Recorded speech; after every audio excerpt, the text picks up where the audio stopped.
Welcome back, ladies and gentlemen, to Canadian Football Central, CFL content for the fans, by the fans, and we have our Week 12 review coming right up, right as Rick is getting a Jolly Rancher ready for the video. But that's fine, we're chilling. As overall, pretty good week for me. I go 2-2 on my pick'ems, which is arguably actually pretty bad for me in the way that I've done pretty well with my picks. However, it's a week where the Bombers won and the Riders lost, and so As a Bomber fan, I can't be disappointed. There's not much more I can ask for. And Rick, you want to know something? And I've harped on my Bombers for giving up so many points. They only gave up 13 this week, so I can absolutely take it. So, however, yes. It came at a price. Oh, Didn't Nick Dembski get injured and not come back and return? we're gonna hope and see where that. We're gonna hope that he's. But I will say, even though we were on a bye, Montreal lost, which is good. Ottawa lost, which is good. Toronto beating BC, I'm okay with, Because they're so far behind, so it doesn't. No, it's not even that. But then Calgary beating Saskatchewan, I'm okay with. The reason why I'm okay with BC losing, because Edmonton's only 2 points behind them with a game in hand. Yeah. Because every BC fan is saying that Nathan Rourke should be MOP. You got to make the playoffs to be MOP. Because if that was the case... I was about to say, Rick found that out last year. It's hard. It is a very hard case to be MOP. And not make playoffs, and it's unfortunate for the Lions. As it's not exactly Rourke the reason this team's doing well, but it is what it is. Team's not performing, I should say, to their expectation. But let's shall we get into the first one, Rick? We shall. Alrighty. Well, before we get into that, make sure you guys leave a like on the video, share it around, subscribe if you haven't already, hit the notification bell, helps out the channel a ton, and if you're listening to us on Spotify, make sure you guys go up and give us 5 stars. Takes half a second to do, and it helps out the channel a ton. So, had to get the shameless plug out of the way. Shall we? Yes? Going into this game, did you give a very special thanks out to a certain individual? A certain thank you to a certain bobbling individual. Brady Oliveira. Oh, okay. I was thinking about Adam Bighill for providing me this... Oh, wait, I'm talking about wait a minute, Rick. It's not Adam Bighill for providing me this one. It's my hard-earned money for providing me the Brady Oliveira one. Because, he had 210 all-purpose yards. Brady Oliveira was a fucking monster in this game. This was MOP Brady. This was MOP Brady performance being put on. And it shows you, what is one thing I've been screaming about when it comes to the offense? Use your MOP running back. Use him. He's so fucking good. Use him. And so, I'm not always crazy about the short routes, but but I don't mind doing some of the ones where you dump it to Brady and let him run. Because the thing is that when you dump it to Brady, he'll hit a guy at about 5 yards out, and he'll then drive about 3 or 4 and get the first down.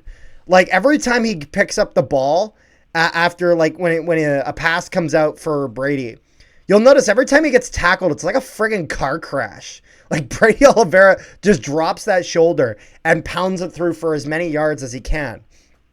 That low center of gravity really doing him solid. So, Zach Collaros, 27 for 31. Collaros was excellent in this game. 263 passing yards, 1 touchdown. He only missed 4 throws all game. It wasn't that he was going for these crazy deep ball plays, although I would like to see a little bit more of that. I understand with guys like Dembski going out and this and that, they wanted to stick with some shorter ones. That's fine. Brady Oliveira, 16 rushes. I like to see that. More rushes than in previous games. 137 rushing yards, 1 touchdown, an average of 8.6 yards per carry. Rick, that is freaking ridiculous. That is something that is He is the best running back in this league, and those numbers reflect that. And if we look at receiving, Brady Oliveira leading the charge there as well. 9 receptions for 73 yards, an average of 8.1. So pretty close in that regard too. Wheatfall had a pretty decent performance with 64 receiving yards. I thought that he had stepped up a little bit.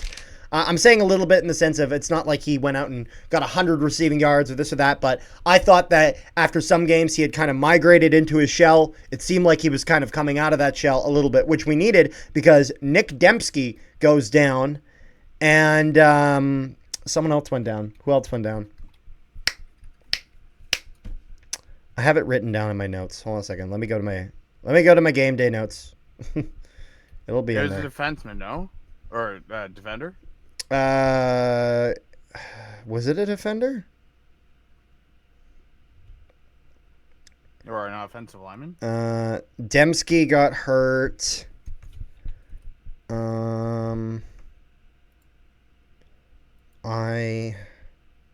have to Retta Kramdi. Or no, but then he went back in. I thought someone else got hurt too. I swear someone else got hurt, but Dembski does, and so that's not good. I'm missing him. I can't remember who it was, if it was anything, or maybe it was Kramdi. I can't remember, but I know that Kramdi, at least he got hurt and then he kind of went back in. But yeah, Dembski, after just one pass, unfortunately.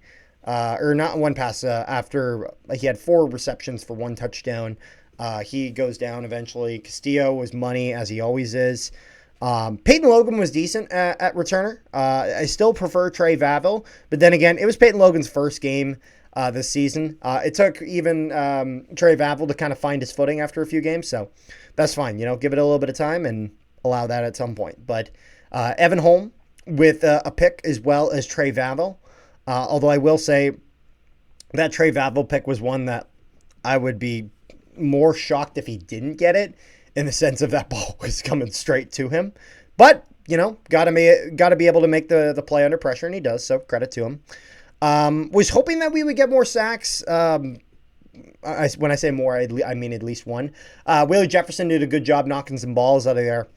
However, I got to say, James Morgan, I thought looks actually pretty decent in this game. James Morgan, he goes 18 for 33.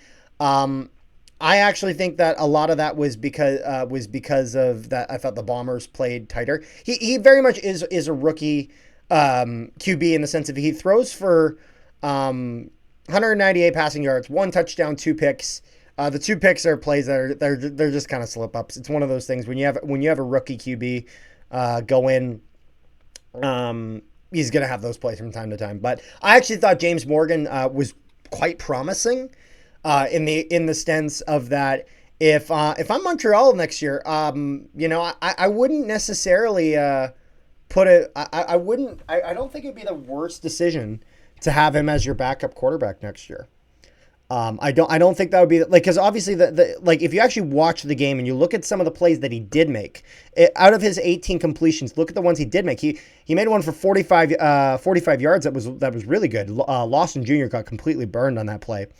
And so I thought that James Morgan, his performance was decent, all things considered, and that the mistakes he made was less of him being a absolutely terrible quarterback and more of just inexperience. And from there, I think if he gains some more experience potentially in a backup role, it's something where, I think we could see a bit more from him later.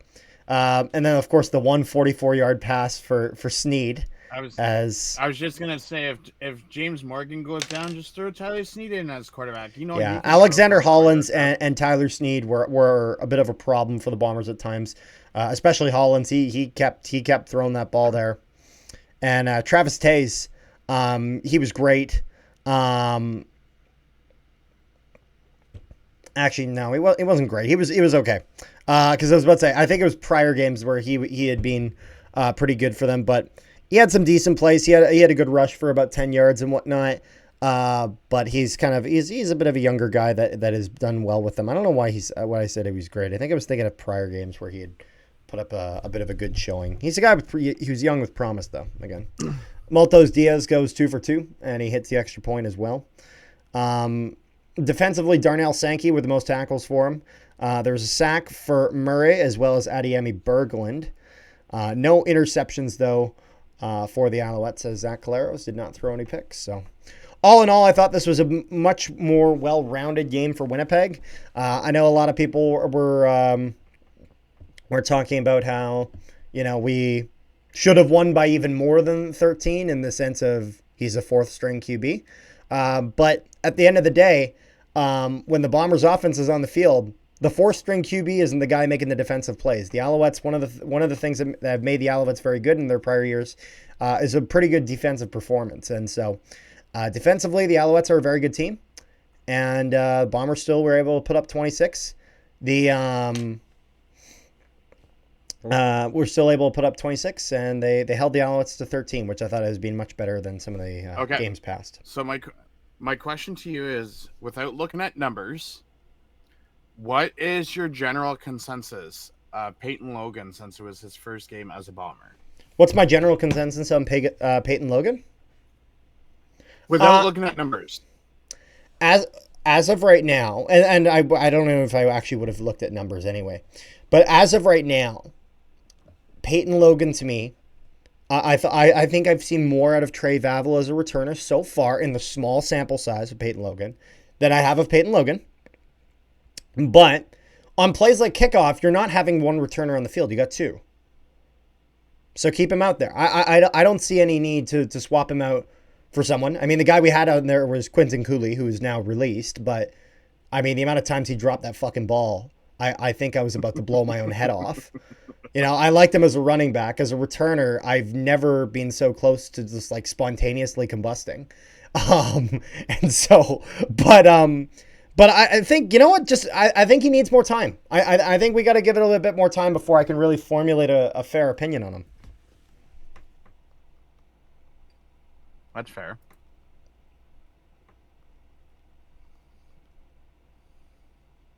Yeah. Ready to go on to the next game? Ready to go on to the next one? Is there anything else you got or no? No, that was just my general consent question. All right. Well, the next one here is where the Edmonton Elks get their third win consecutively with a 30-20 victory over the Red Blacks, where it's funny. It looked for a little bit like Edmonton was going to run away with this game when they went up, I want to say it was 17-0. They were up 17-0 at one point in this game. But then where I think someone in our group chat being like, oh God, they're going to put up 50 against us. I think it was Olivier who maybe said it. But Ottawa would eventually kind of get back into this a little bit and really kind of play a lot better in that second half. But it was one of those things where if I'm looking here, we had 2 punt returns on this game. Yes, that's true. And it's interesting here because Cody Fajardo goes 22 for 28. Sounds fine. Sounds respectable. 270 yards. Sounds pretty decent. No touchdowns thrown, but he does throw a pick. However, to be fair though, he does have a rushing touchdown in this game that he got in short yardage, so I'm not going to hold it against him. Cody Fajardo, I wouldn't say plays amazing the way that he sometimes has, but I thought this would generally be a decent game out of him.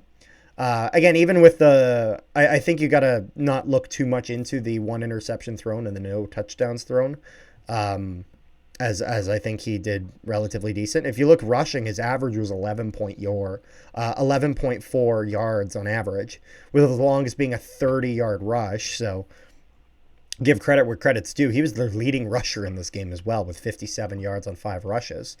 Curly Gittins Jr. with a decent performance of 71 yards receiving. However, this ball was really bouncing around a lot for the receiving corps, as Gittins Jr., Rankin, Green, Smith, Dunbar Jr., Victor, Julian Grant, and Javon Leake all get a catch this game.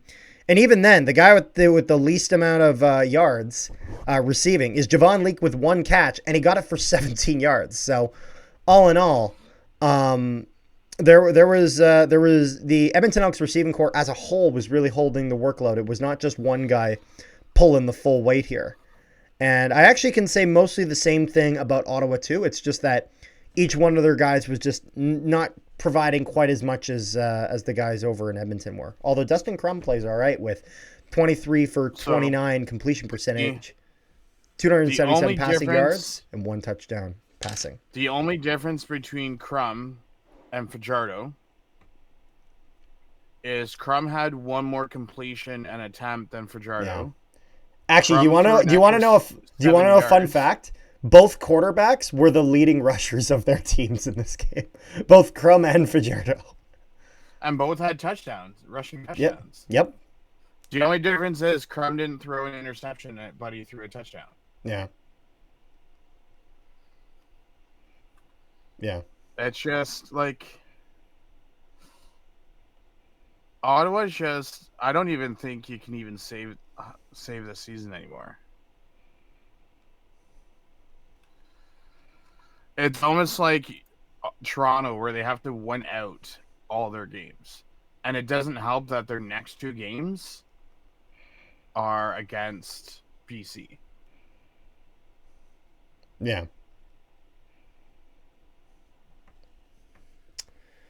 Is there anything else you got there, Rick? Nothing from me on this game. All in all, I gotta say, it does look like the Edmonton Elks are very much fighting to try to. Well, I mean, obviously they'd love to get into a division spot, but at the very least, they're eyeing up BC and they're eyeing up that crossover. As currently, there is no indication that a crossover isn't happening. As Edmonton, who's last in the West, if put into the East, would be in a playoff spot. So we'll have to see how this goes as the season progresses. Which leads us into the shit show. Saturday games. So call it how you see it, a shit show. Okay. The first game. The Toronto Argonauts defeat the BC Lions by a score of, and for those who didn't watch the game, I am not making this up, 52-34. The BC Lions gave up 50 points to like the worst team in the league. I say the worst team in the league because they're tied with Ottawa for that title as of right now. I will say though, Nick Arbuckle throws for 430 yards, 3 touchdowns, 26 for 33. I will say though, some Argo fans have to have sympathy for Lions fans because don't forget, there was a time earlier in the year that we put up 51 on Toronto. And keep in mind, so here's a couple of things. Spencer Brown, they just acquired him from, was it Edmonton a couple of weeks ago? I can't The guy remember. had more rushes only because their first string running back left the game injured. DeMonte Coxey didn't even play this game. He was out injured. And he's their top receiver. Herschelo put up almost 150 yards on BC's defense.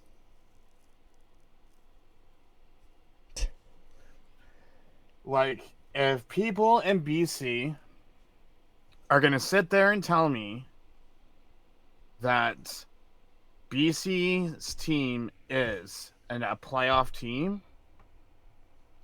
you need to give your head a shake. Yeah. Because the way that your defense played in this game,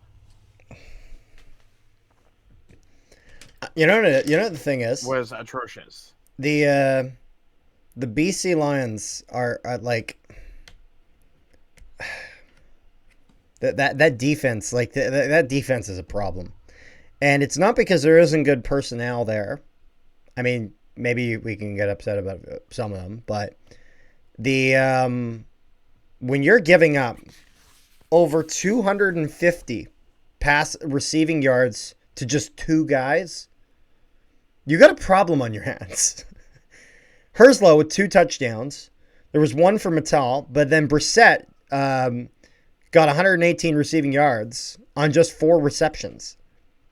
Now, Nathan Rourke plays okay in this game. I say okay because he throws for 326 passing yards, 2 touchdowns, 1 interception. However, keep in mind, that interception was not an interception. That was a pick 6. So that automatically makes it a little bit worse. But then he goes 20 for 31. He's he's technically he's just shy of 66%. Like 20 for 31 is what? It's 64.5%, which usually you want to stay around at least 66%. Usually you want to be closer to 70 or higher. And so he's below that. Nathan Rourke plays an okay game. James Butler plays well. But again, the problem for BC is that no matter how much offense they come up with, they still can't play defense. Now, to be fair, it's not like Toronto played defensively great either. They give up 34 points. But then again, if you look at the last few games that Toronto has played, they lose. So they lose to Edmonton in a more normal game. But then the game before that, they lose to Ottawa when they got 42 points offensively. And so you'd think that the Toronto Argonauts would be like, you know what? We need to play better defensively. That's how we're going to win football games. But instead they said, no, we're just going to keep getting more points. And so they got 52. And I mean, I guess they won, but unfortunately that's a strategy where you're not going to be able to do that every game. So Toronto's going to need to figure out how to play better defense. BC's going to really need to figure out how to play better defense. And keep in mind, so I'm gonna use your information that you had mentioned earlier. You had mentioned that BC gave up over 200 yards to 2 receivers. 250. There's more than that. Okay, we're gonna go back to week 4. Toronto gave up 207 yards and 3 touchdowns to 1 fucking receiver. Oh, are you going with Mr. Kenny and Lawler? Bo threw 5 touchdowns on 1 defense. So don't forget what I said originally at the beginning of this game. Toronto should put themselves in BC shoes because Toronto has been there before. Yeah, because again, even though BC was the worst offender of not playing defense, it's not like Toronto was playing any defense in this game either. They just weren't as terrible as BC was defensively. You know, this is like, if we're talking defensively, this is like small pile of shit versus a big pile of shit. They both stink, but one's worse, I guess. or that. Oh, what was that? What was that comment that I mentioned to you about? Someone told me on Facebook. You're comparing to middle shitty teams. Yeah, I guess, yeah. Although I would argue that both of these teams are closer to the bottom of the standings in the sense that BC's second last in the West and Toronto is dead last in the East. So, fair enough. But I guess you could say BC's in the middle if we consider the league as a whole. Fair enough.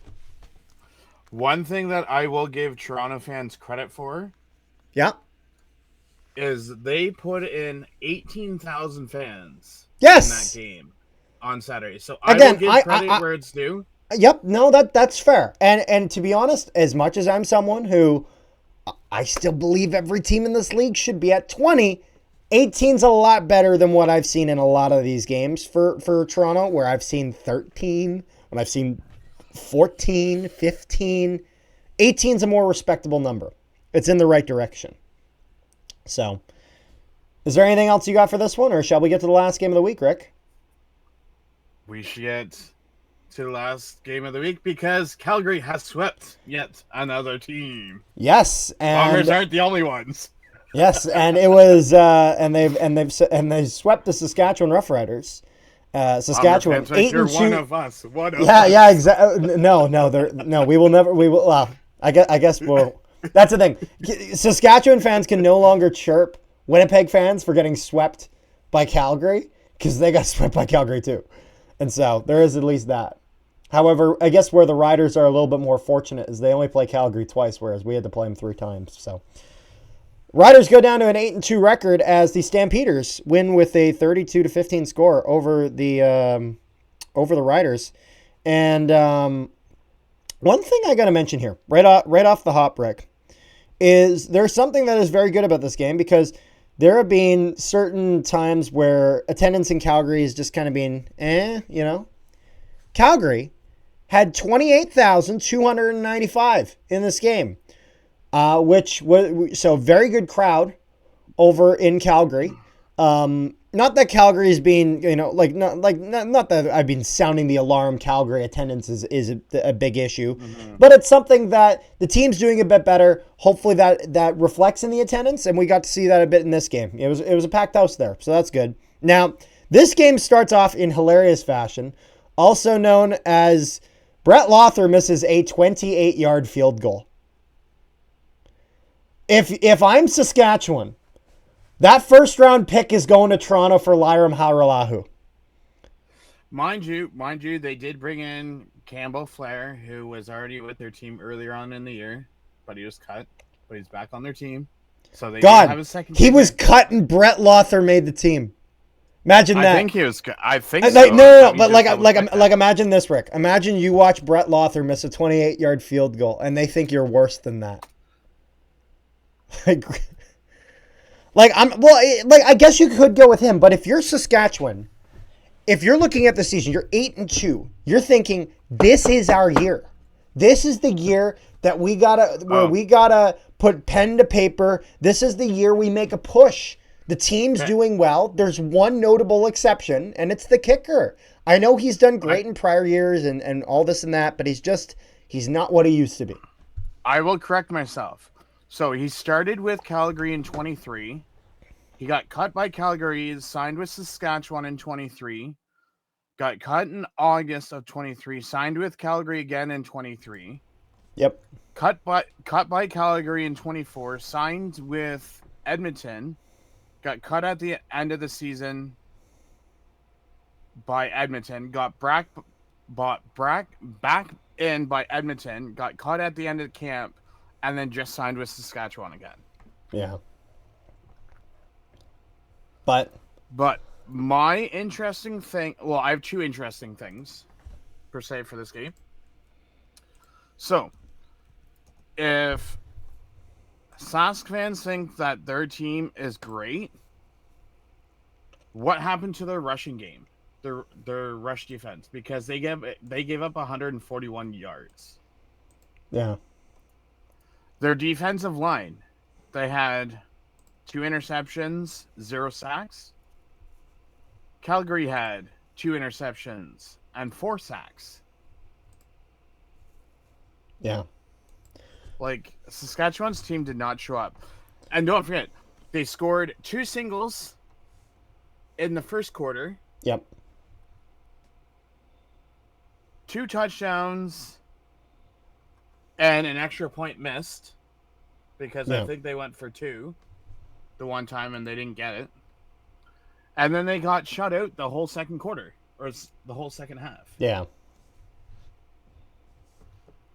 But yeah, well, and that actually is probably the most alarming thing is that this offense in the second half of the game for Saskatchewan was just brought to a complete standstill.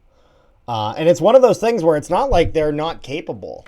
It's not like this receiver core hasn't shown that even without Keon Schaefer-Baker and without some other guys that they're not able to get it done. But it seems that without Emelis and without Schaefer-Baker, some of the problems are starting to become more apparent. Trevor Harris is not being like the best QB in the league, but he's certainly been solid, decent. In this game, he's just kind of okay. He's just kind of par. Jake Mayer in his short time in plays, like a decent backup. Vernon Adams Jr. goes 14 for 21. So it's not even like VA has a great game. He plays fine, but he's about par in this game as well. 222 passing yards, 3 touchdowns, 2 interceptions. But I think, that's kind of the area where this is a bit concerning is that Dedrick Mills, 78 rushing yards for him. Jalen Philpott got some. Jeshrin Antwi got some. Vernon Adams got some himself. Quincy Vaughn, Eric Brooks, they are all contributing to this rushing offense for Calgary. And they were able to, despite Saskatchewan having a very good defensive line, they were able to put up some pressure here. And they were able to push that ball down the field. And so one of the best things about the Riders was kind of neutralized. And so I'd be a little bit concerned, as this was like Calgary to me has looked like the best team in the league. Despite their record, as much as it took them a bit to get going, I think Calgary, if you're asking me right now, gun to my head, what team is the best team in the Canadian Football League? I'm saying the Calgary Stampeders, because they've played like it, and they've just dominated games against tough opponents. Like Saskatchewan's done very well. They've won some games that were easy. They've won some games that were difficult. Calgary, they've had a little bit. They've sometimes struggled in some of the more, nothing games or whatever. But when they're against the top talent in this league, and ever since they got hot early in the season, the Stampeders have shown up. And so, even then, Calgary gets the win, even with VA playing a okay game, not even like an incredible game for him. It was just kind of okay. But defensively, the Stampeders just played rock solid. They gave up 15 points. There's not much more you can ask out of a defense than to keep the other team to sub 20 points. So here's the thing. So if you take, I gotta find that game again. If July 31st, week 9, if Vernon Adams was not injured against Ottawa, Ottawa doesn't beat Calgary that day. Calgary is tied with Saskatchewan in the standings.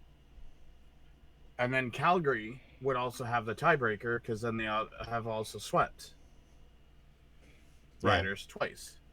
So Calgary would almost be in first place. Yeah. Keep in mind they are 5-0 against the division as well. I mean, they haven't played any of the weaker sides yet, but I digress. Yeah, all in all, I think Calgary, to me, looked like the clear better team in this game.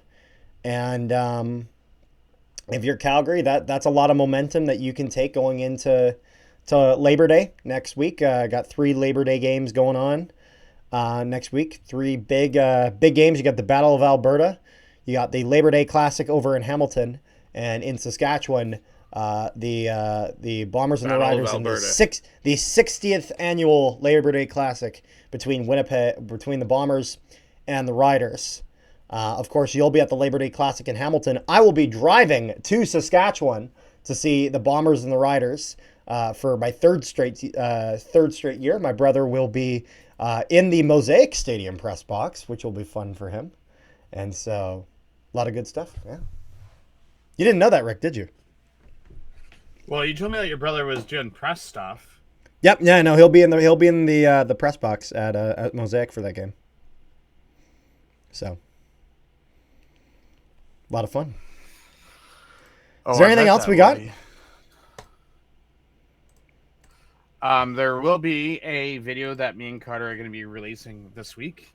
Yeah, and actually, most likely, because I'm putting this video up tomorrow, so this video will be posted on the Monday.